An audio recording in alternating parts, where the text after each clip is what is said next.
This is Boadu TV. Truth and integrity.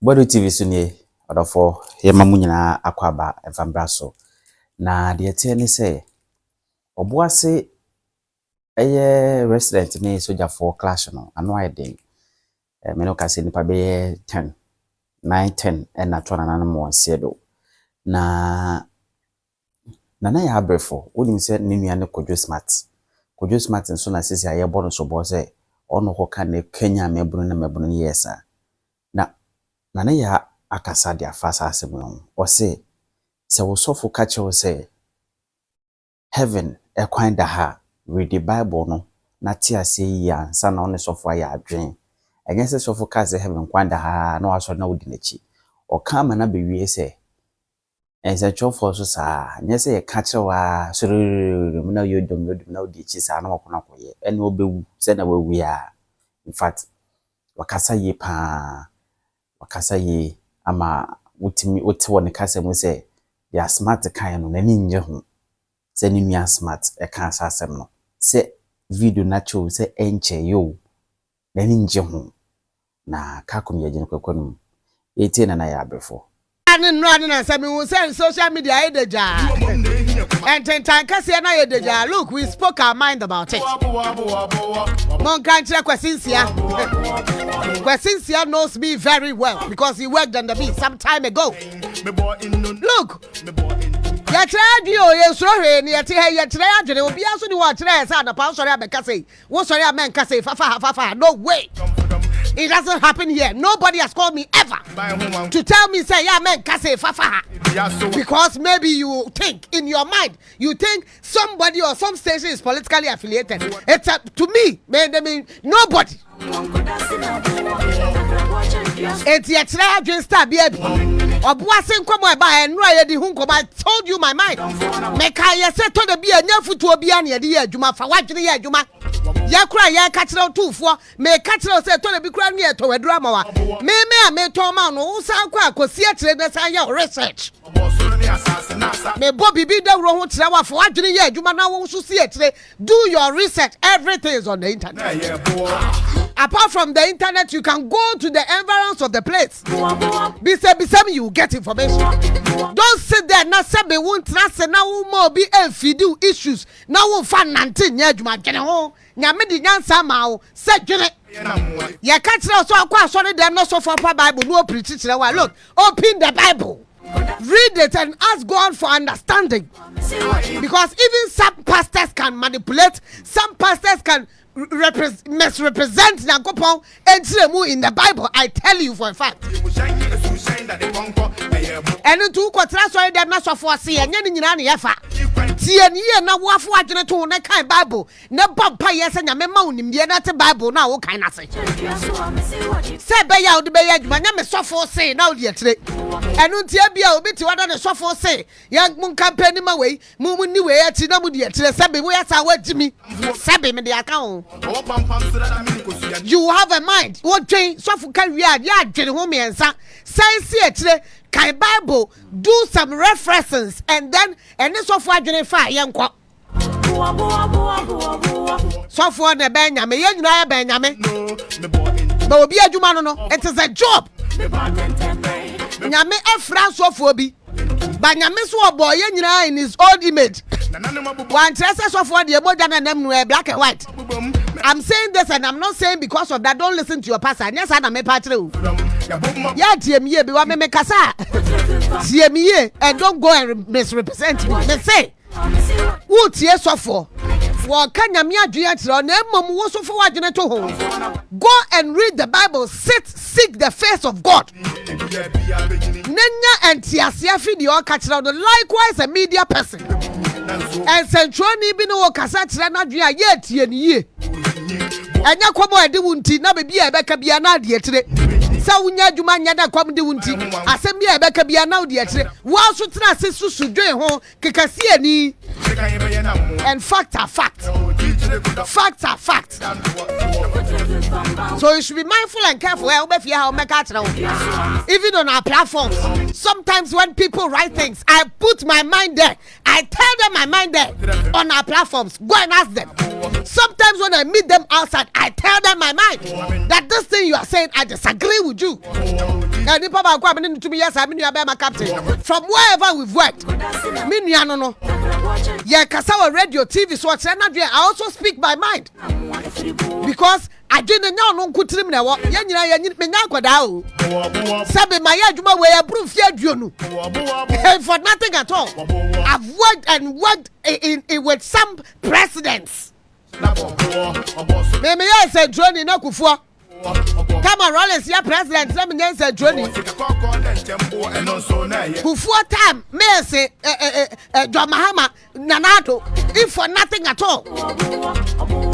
And we also know what we know, and we speak our truth. So let me tell you, but I am somebody who is forceful. I like may come out there with all aggression. But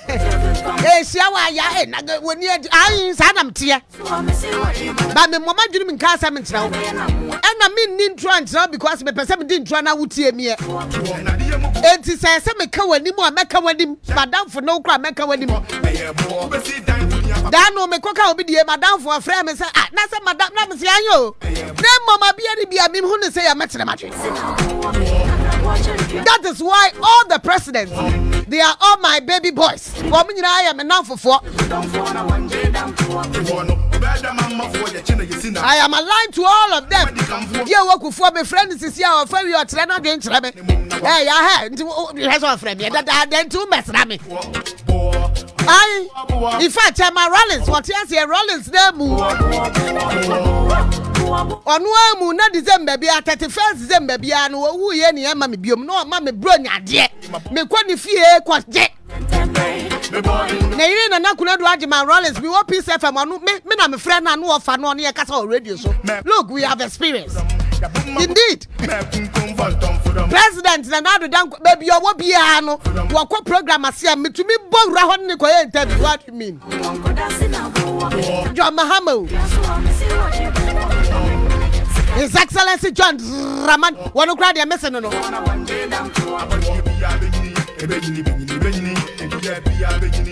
only person I probably wasn't too close to was at a Mills, but I don't cry on especially Coco and you know. Oh, are they? Until we speak our truth, what happened in Obuasi campaign? Tell me, one more question, Mananase.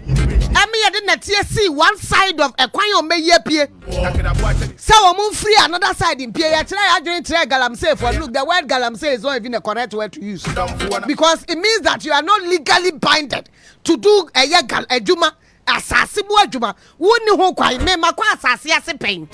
My catch out that can be woo. The quasasiasi what I before them me. Mayama Juma, I do with practicals. My boy restaurant, I want a year a mancasim. Kotoya, echo a yes shrine. And my bomb by you one off me, my call me out to a year a coconibby. And they are trying me, me, I do practical work. Men are DC, 2 minutes, I am in Persiaso. One no net in a car, my any air, checking near my buyer, Yanni, the Omonia. Yakoto the Anya, DC, Dramante, MC, Dramante, met Slama Junet Sano right there in his face. Now a jack.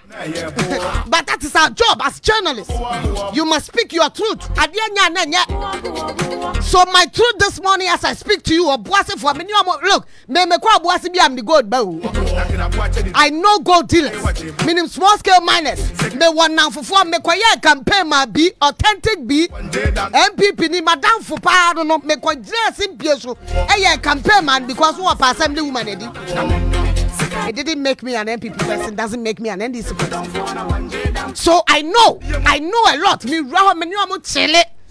Me ba me gold. To the be a me rings I share me a gold. One man de ma me pion ma kwa koda. Na me the earring. Me ka say bi kura ma me bi da ye ko you wa ba bi wa mag. It doesn't mean I won't tell them the truth. Adia nya na nya. There are videos showing say sraf one shia ya galamsey for no. Any omu shia ya catch them say krache. Ahanya manama, ahanya mobia. Move. Argument see huh? But the truth is that they say they were not holding weapons. To be honest with you, what do you call a weapon? You can't weapon idea. Because Oklahoma a weapon. Oh, quack for flight and they ask you so was Simesi or Benti or Bagmana. Ask yourself why they ask you those things. Because there are things that you could use to harm others. And yet one quan a weapon. So let me tell you, I'm crashing. Who to me the boy between the hammer bomb crack and manipulating. But I must say they did not use those weapons on the soldiers. Because those weapons they were using were used our ground underground so amu kwa asiase na omu kope gold a wo mu de bobo nim na because obuase won suo bia na o obuase won suo bia na enti obi a oye adwuma obuase eye asasiase na omu di and there's no way be alluvial mining asasinani all them tell you and most of them who are there adwuma omu ye no that's their job call duty wo mu ye mines mu adwuma na say because you see AngloGold Ashanti left. Have you asked why they left Ghana? What beside the country of Mukwa and how Obuase was? Me, I don't condone to the fact AngloGold Ashanti to Obuase.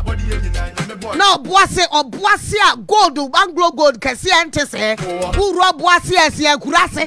Obuase kwa in fact make us a main road no maye. But Obuase important town roads we move fast. Wamukwa nye. So AngloGold and so I will tell AngloGold this is wrong, this is bad. You have a social corporate responsibility. But no credit AngloGold the more juma, ya may be a juma. Apart from so I'm fair, some of them have a contract will be supplying toilet rolls, will be supplying liquid soap. Now when AngloGold left Obuase almost collapsed like a weir. And you can't sit and say Pamu will chase you out. It's not possible. If you chase them out, you are chasing livelihoods and people's and you are out of the place. And sometimes when you chase people out, you incur cost as a country. Because when you sign a contract, you know, clauses work and to chasing out, I will bet you a compensation. A car will be 1 year. So I see a trading cautiously. But they are buffing said to be a mining company. So one year, you might be a baby or my dim we are no movie to another side. No more abandoner. They don't allow the locals to also go and find woman and it's a problem. They do not. One makwan one Jawa Bosso. Wasasa debris agogo baby one you subium one makwan my own man. I can understand saying a concession. What do you sika? And I yard your musical. What you are fine to Omo.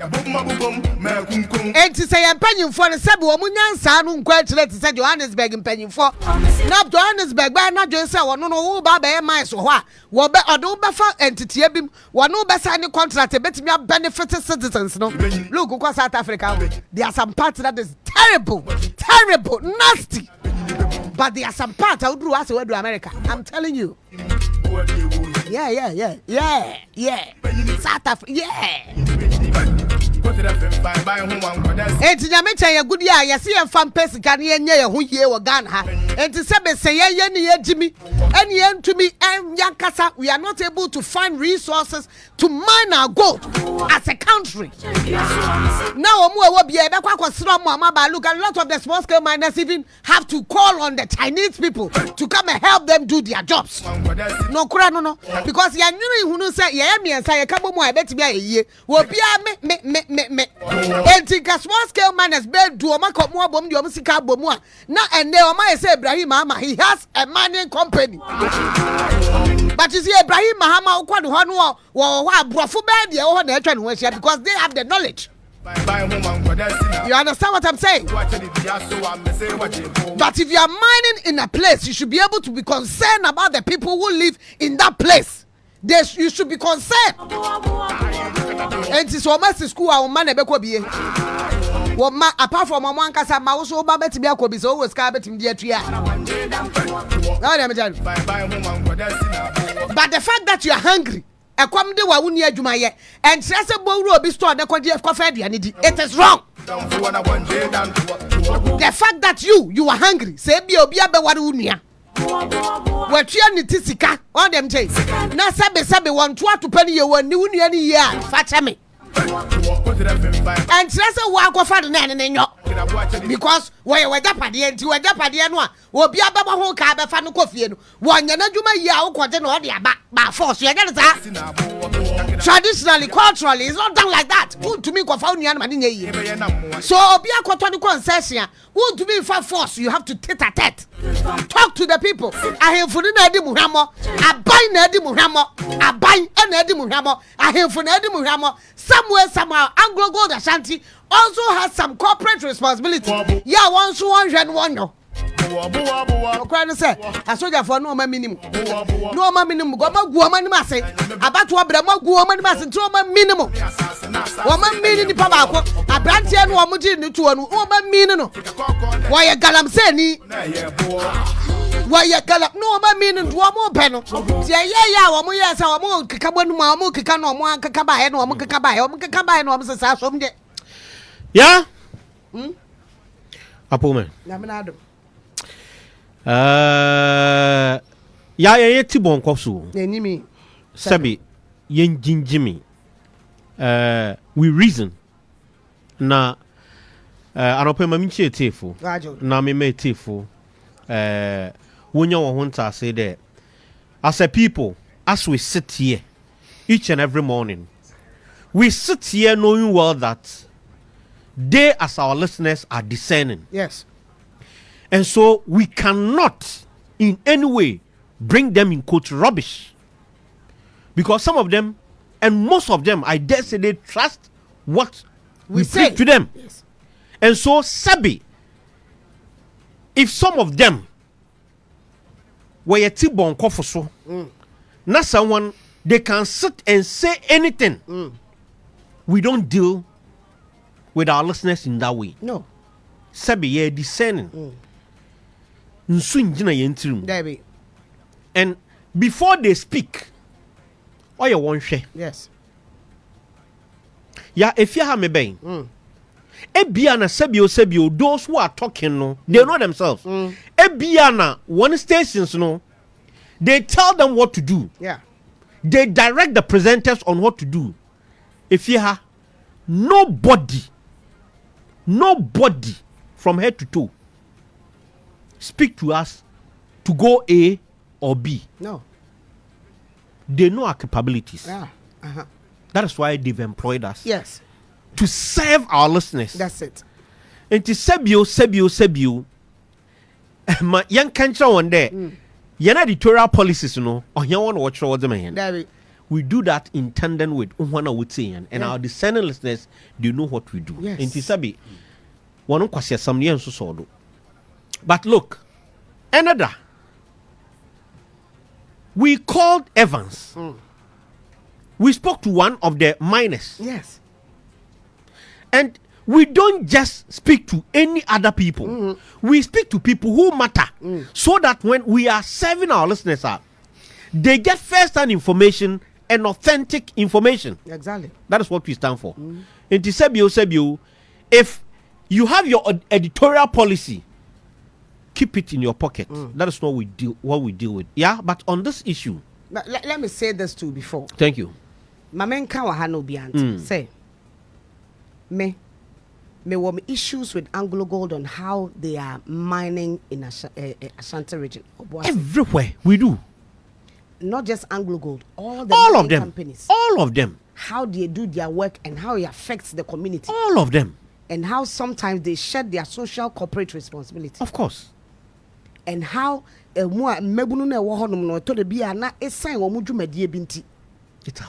affects their lives. It affects their children's life. Seriously. Yeah. But okay. I won't tell them that because of that. Go and fight them. No. Two wrongs never make a right. No. Yeah. Okay. When we sit here, it's about speaking to facts, knowing that your listeners were very discerning. yenti no ay tabula rasa inti ma me phone nto nche hwe I don't blame me blame youth no me blame mpanimfu asebio wama ende when you pinpoint any mining town any mining enclave the notion of Boadu is that the place is dejected and rejected takwa akwetia yes Nsuta Pristia Obuasi tell me any of these towns asebio betumi yedi ensesi ambo de yes the goodies ayankopon za mahen ayamfre order mahen emotion na asasum na ye exploit no we are making them benefit from it we are not me makwa ayamfre omo blast a pipe microphone dan mine no mo blast asase a pipe microphone dan e kwatakrada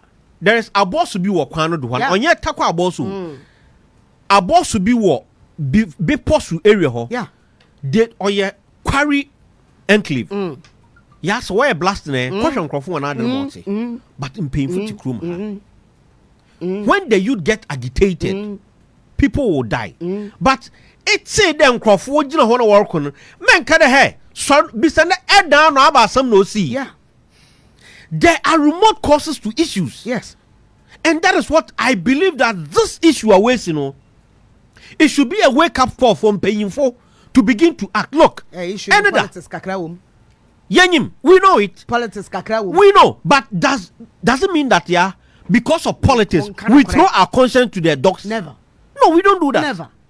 Because of politics, yen to me and throw your conscience to the dogs. Share one thing in painful year over time in this country is to overly militarize every public institution, everything in this country. Yekwa Junso asojafo. Yekwa Tokoko asojafo. Yekwa Numunso ya asojafo. Say that no na speaker kura complain say because of her no yen niamenti affect casualty say affect asojafo. You see you need a soldier to be able it's funny. To feel safe. It's because what's the work of the police? What's the work of the police? They deal with interior matters. And you see police for no onye them police for na dey be hu na ojenja kwa unu. We have FPU, we have the buffaloes, we have so why are we not making use of those sects of the police, those sections of the police? And every time we are quick. We are quick. Yeah, but still whatever it is, I still believe that. Na yenkodi nkomo ye ne kane eye municipal chief executive Yera Zuba asemi ba e wadi mu akotene yie na omoemu ye ni nkomo de akwakosie Yera Zuba na pe me ma wache ye nua na ya na what is ya me ehra me papa na mo so ya me de oboase asemba na aka me pa because we na for baby so ngofo sapa me amakunta case mo wow ha jo ho case mo bi wo ho cheso omodoso pa enti authentic bi wow ha ene ya fosu oboase de second home tia ya fosu mo ne wo mo o chese me second home eba no sia na me de mini obi na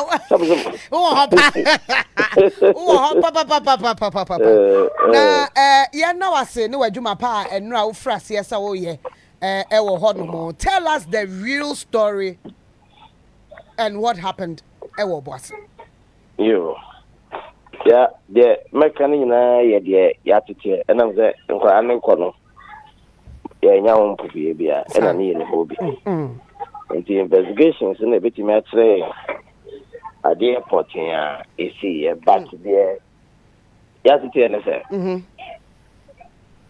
man here omwo obwase ebifi akokre ebifi house no dia ebifi titia so ene important hono bebre ena omoye omo adwen se omo susu se bia ye fe ho kotlo the northern side of the mine. Obey the Hanson or the Annie and Yamu alcohol. Almost as I say, a Jumapia and shed that and so ever hot by AngloGold. And the only mother and come back home. Na was it for your castle mono? Come back with Kaka. na omukoye no na asrafo nti omutwa fence wo omoye wire mesh bi omo dia fence omo active operational site no hunyina right the man dey twa wire fence no na omo go to asrafo na asrafo meba o omutwa fence no wire mesh no omutwa omo se ho right and omo do nipa no dey at some call be 60 and omo call na asrafo etutu go on so na me was suspicion bi soja penya wada so wo boase no see wo hwe detachment wo boase no omo na da ye to aba no omo ne NDC communication officer wo boase east enya kasakasa se mu sa video na ndi oje soja ni tuo no nti intelligence kire yen se no musu say sa branch and can na dit to to ne buy and I'm wondering why they are selling Obuasi, because my chief executive don't bomb the 3 weeks no moko na ndi pa fofo aba e to aba wi ko say 3 weeks apa nti the amount any ni tiamra the amount any ye no tiamra ba kwan asoja fo no fa so tutu ne de Edra Eko, the original minister designate. You are Franka Mokoye. Yeah. One a regional chairman. And the original, you are Nanakosi. On a party penny phone be a deputy secretary about and for a parliamentary candidate for Boise East and Western, a party chairman, and more Boise East and Western, and Petifono Bebre. Eba ma ye ko hwehwe omo yaresa me ye ko boase ko na mante de ko kasa yewi ye ko he soja ni a na ye se nko ani pra no na me ko ye na ko an dem ni fie si bi akwa na da ho pa na ye se ye pra dia utimi se wedie la lai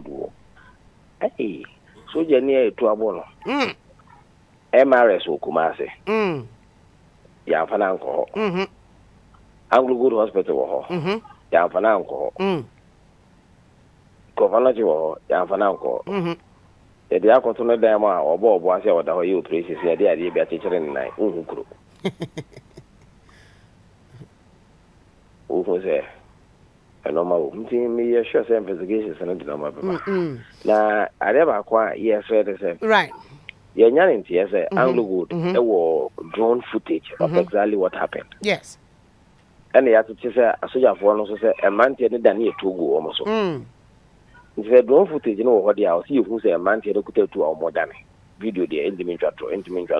The video I made me who know I 1 month so they had an exchange or man no buy so comment and I'm who but me who so be could to a man tell it almost could this you man no man okay so omukuta mejibody pickers shovel aso da no mane de omo kwa ani omo chese da no mane de okwa omo de ko na say tu pa de ho asem ka be ye dem but investigations no edit the aka no but honorable only me be advance said those things you mentioned are all tools weapons although no any to onyepe I say omo ka say omo de pickers chisel shovel and this are no man buy ya e nyina be di ho adanse say e no so yade a wo bit ka so di hani pa bit be hani pa exactly but say omo ka say etu wo mu dia no say investigations no ko dipa na yehu enjina na ya request say ka omo ma yehu omo don footage na nanka yehu dia e was so we nkyere say de nkora no koye no yeta omo chi ana say yeso ye popo so ba Ghana ni o ya amro bakora de bonutu a ya chena ye monitu onkuno ye monitu onkuno o se de ne fa embra kwan so na de embra na prescribe say ye mfanya no na ya because embra botan say esisi adehye say adehye bra botan say esisi adehye na say adehye na eba ne say ya na de ho bebre e de abo azu kodu no e na ya make say so obi adwuma o eji a no ye penya onti mo abo asiko What you say? Bear 1 month, AG impanyufo ni nyina wo mutime makro. Se ne pe. Eno da AG school. Ya tum. Primary and GSS ne ya tum. Enenso ya san tum. Enkwara no so ni Ghana fo nyina nkwara na ba ko cho BC. Na because of wind no, and nebia o de besua de no. Eyi o mafrim. Enya papa. Mama me background history to this AngloGold Obuasi youth and Tokwe because near the Esni, near first one. What exactly? Adewe akoso for about 20 years. Afibia BBC. Na the omo de say. Enkane no. Na AngloGold ewo adwumayefo a omo do over 14,500. Ena emre eba no ewa na redundancy aba ni yi bi akofie na redundancy aba ni yi bi akofie ene yi ya bra company ye o ma dwen say o ma ya adjusted program for mining operations nti o mo ko make maintenance ama benkat aba be Obuasi DST client no e dey amom no ma fa mechanized way of doing mining operations o mo dey aba e ma workers ni bebre e ba fie e ba ye na ye ba no sa be na yo mo kofie na mu ze mines na di Obuasi abo papa because ya kamia say enipa na omo eye empanyefo akase wo nyina free baby ukuma na omo a woye adansefo na meka ne Obuasi fo ohu omo no nsa akon mesha omo maka nyina ye baby for eno omo bae ndi omo nti kro na se omo nim oho a mines no e de amaye omo nyina junior staff ne nkwara na omo underground workers hunam na enimde no omo nyina betrafie AUMS adaroma mines no sha say eye adwuma full scale no workforce was here I mean gin this say ebebro 4,000 into 4,000 3,000 kwa aha enti akwa say nipa bebre wo mines no nimde e na omutifie ena wuni baby a ofa obekoko pi baby asika wo ena otifie no woni adwumaye ena ensase no de even surface na egombe dwumaye afuo no baby bebre wo a mines na adwumadi na asen baby nso a mines na agye ho endu ntime ko enti so wanya mines a nke fuo na obeye asase ne bidio die obakwaye fishing no mines na asen nsuo no enti okwaye fishing na nyeye me example ko ba akotise sanso ho na sisi a mining operations no na ekodie sanso nsuo a na ewo ho na ye mako 19 edunku mines no operations nti no sanso nsuo ni nyina afe enkane no na ye omo ye ne se omo ko yi nsuo na ko mo da ba bi gina dunku akwan na ko omo ko dunku atakwan na ba ti nsuo ni o na man sanso no ya to first wala aba be kafie what you say ya to mines na to first one na be sanso esi ano enti o ti sanso na ko rural community the o ti sanso onu a ni nsuo okoyi na mines na se asase a okwakoye efu wo so a mines afa compensation ya de mano no wo he ebo a shekrata so a wo bisu enti abrantie sanso for brantie wo nyina omo ye adwuma omo wo adwuma mines no omo do 45 the whole of Trans community na mines no patients ni jira no omo ye adwuma omo do 45 enyinam enso a mines no patients kese ekoho no oho so brantie ye adwuma ho omo do 60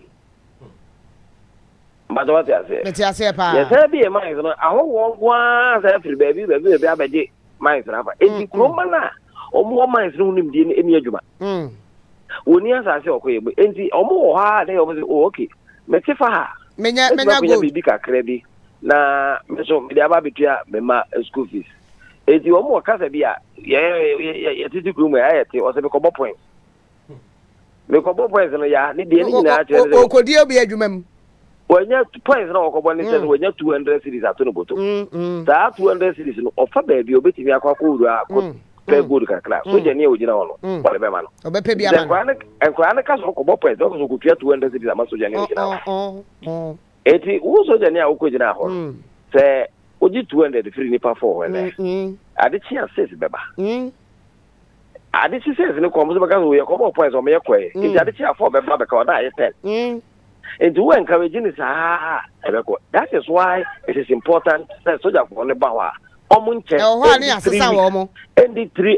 3 weeks on better now because almost now, only the Obeko Krum about Colomza, no make it friends. I will not guess in and the Urban and go for that's our point, Bono.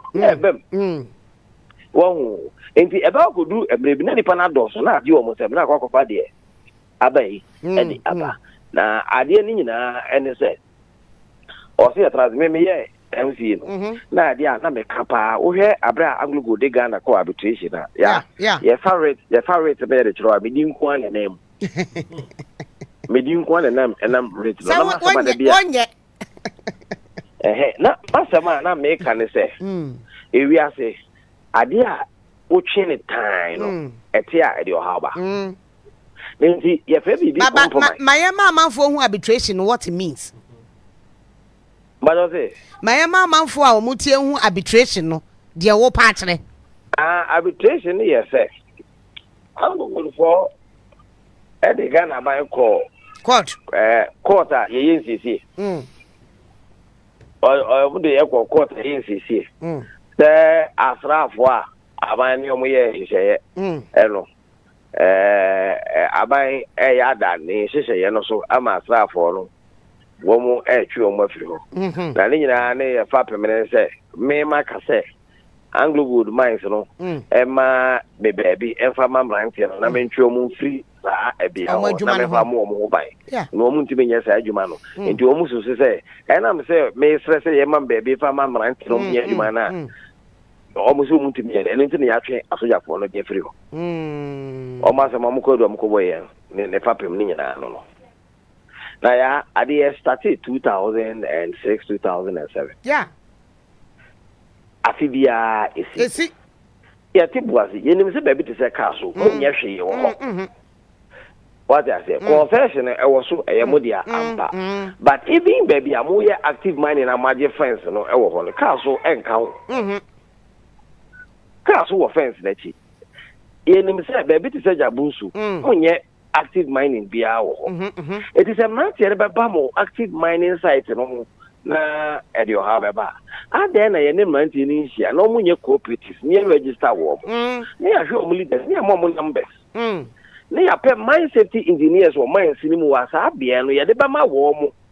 Na mine safety engineers no ahwe on a Jumedia Odi, one moment obetimi akwakoye say adwuma na am say ya register war monintino abribia oba na wakwako appointed to say the old mines adwuma man kasa na ya monitor ni Jumedia Odi ba bia odi oha obebre na ya ka che say krache aha wukwe de edi oha ebebro ama ebi aba bekai na you mafri on active mining concession so if you say adi ebetwa nkatwa yen tiben te barracks e wo boase Debbie barracks ni oboase it is there that say you up to 6 billion there or say 7 billion oboase say ya got barracks oboase e soldier for mo station e wo base every day yes the best me ebesensi last 2 years esi era no dem eno no mko fa nipa 300 ko gu nso mo mu nsu fia oboase fo nyina de abufu ti si monte so mu TV fo ni radio fo mo Ghana nyina abetra oboase yeah ena we so esi eti no honorable me blame kese e ya ahemfo ne mo politicians no kwan ya mo fa so mo ne omo ye negotiation on how the people also benefit ne tosi ye mine mra wo Ghana ha no enye papa ye mra wo mine me kwa de AngloGold no asama bai o se me ma no kasa yi na ka me pa from say Ghana for be 2005 contract as enye adwuma wo ha sa Ghana for no mu tua tax e de boaye no me tie de nka me se de hu aso fa so mo my Ghana if you say go for to tax also mutia baba ya dey ache wo ya o ti point na me tell court na omni ye ko ene ka e ka e ba enti na ye dey ache wo ma na ase dey me pese me tia court no ma ye court ase no kwa ye ni e no mo withdraw ye but president Kufuado e dey omo tax che wo mo eno ma e ko mo dey che tax minimum aban ni mo na mini parliament into minimum but ye dey omo tax also mutia ma aban no ye dey ache wo enti wo mmra me ye adwuma no wo ndidi free gold dey wo no so omo tu a e ko South Africa enti dodo o mbetunu ni ya record wo Ghana din afi no be so nya se Ghana na ye the second largest gold producer in Africa. So ni ha gold ni ha gold no ko South Africa e hu sika ko South Africa na ko South Africa economy ye ne nipa 2005 no tax nya dia ka fa so bia ne so mai enti ye mining laws no de o se ye fe enti na aban kopo mo che so mo nsan bra no o pa che say as we speak yen share ewo AngloGold the whole Ghana e do 2%. Yen dey asase no. Yen mine no ye share ewo AngloGold e do 2%.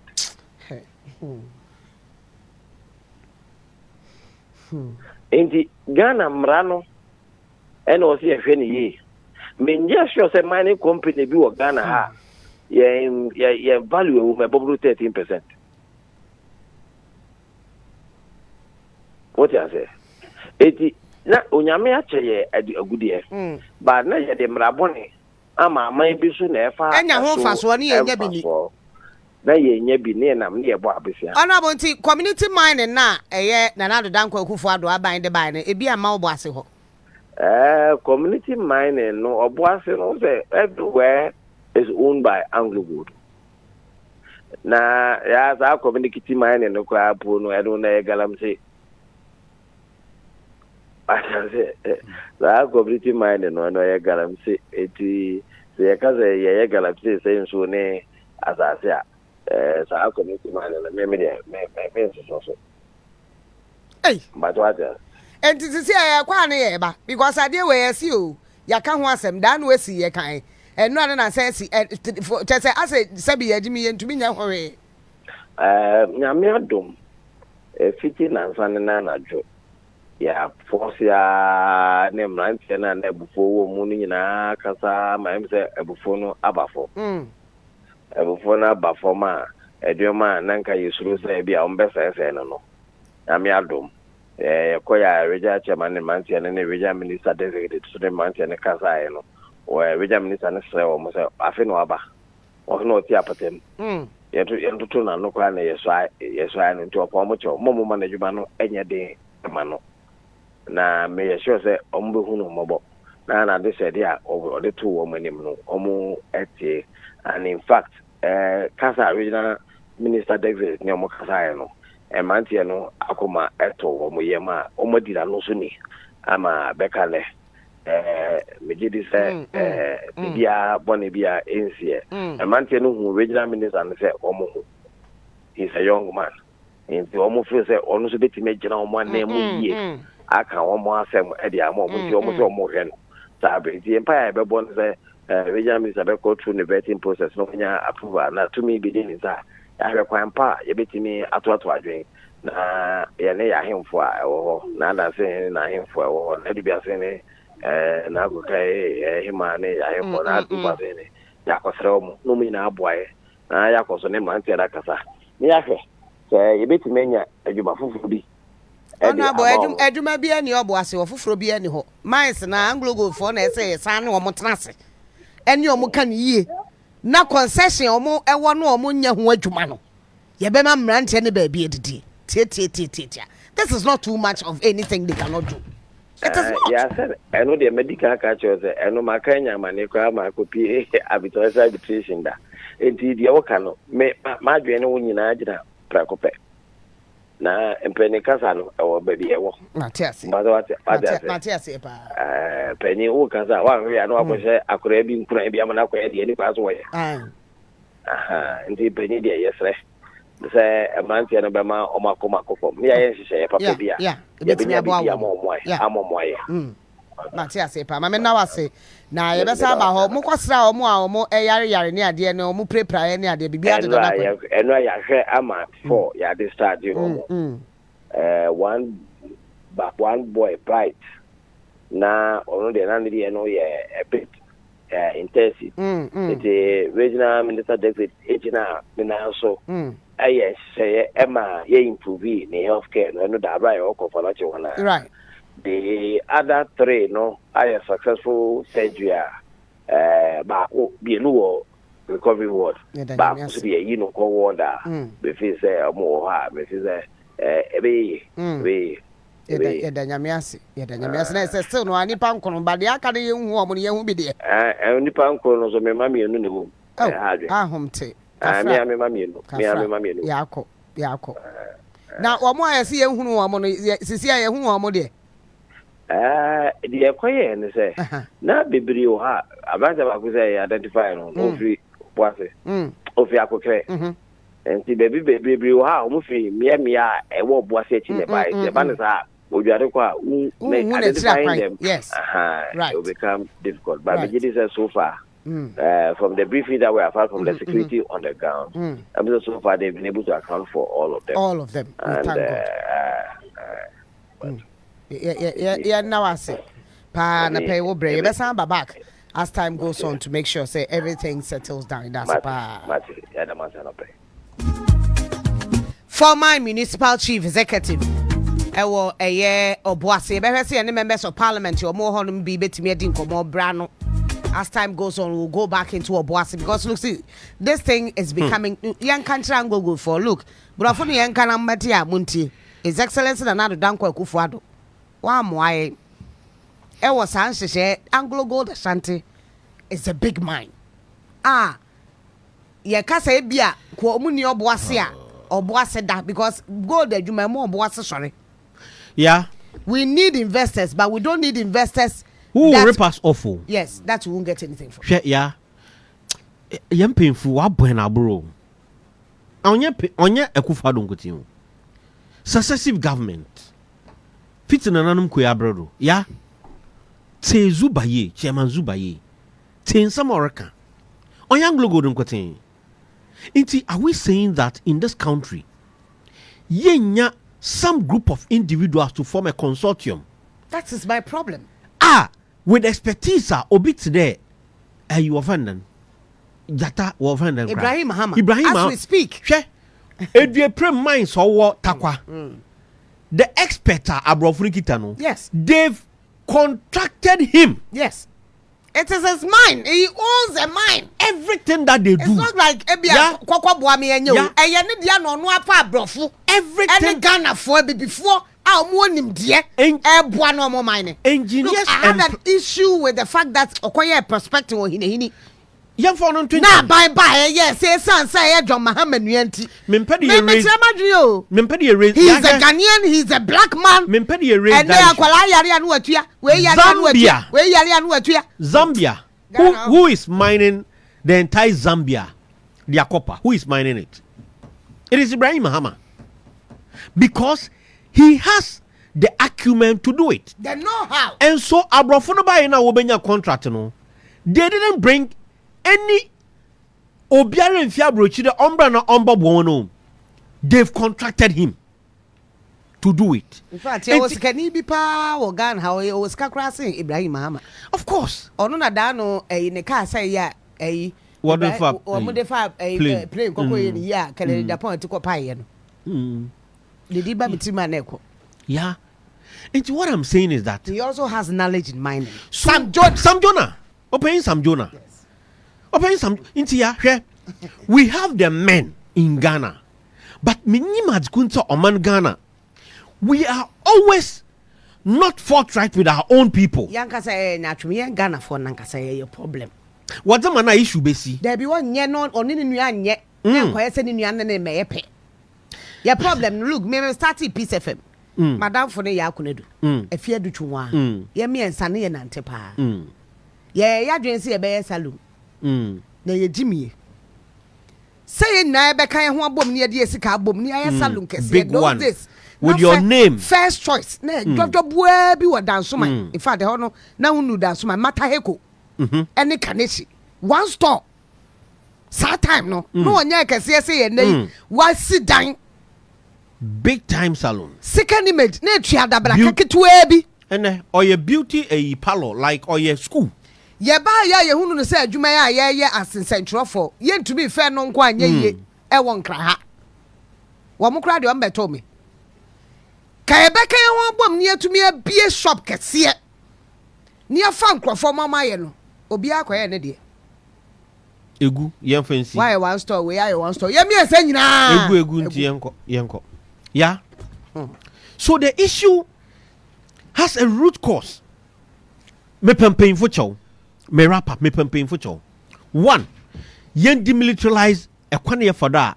Ye kwa dwonso military. Ye kwa numusu military. Ye kwa yenti military. Now we no obasi the end there abai ni omo contractual agreement to say soldier for na say obo mobile. Yeah. No, but you see, sojeni. It is about how. Yeah, sojeni ni training. Oni weapon biara, oni ni weapon okita nyetru. Police ni so saba, police ni what training on a lot of nyoma. Sojeni, what training there. Any person or your enemy. Attack. Enti okra uni omo na nam or your enemy. Na o disrupt omo. We are line of duty. We are enemy. Even if we are Ghana. Eko na udi hu asho mu. Na yasi yanko yanim na ochocho sayo. Obo waste you. Because you are an enemy. Obo waste you. On so any act of self-defense. Etru nkotin or defend no. And you are bringing them into the country interior. They won't quiet then.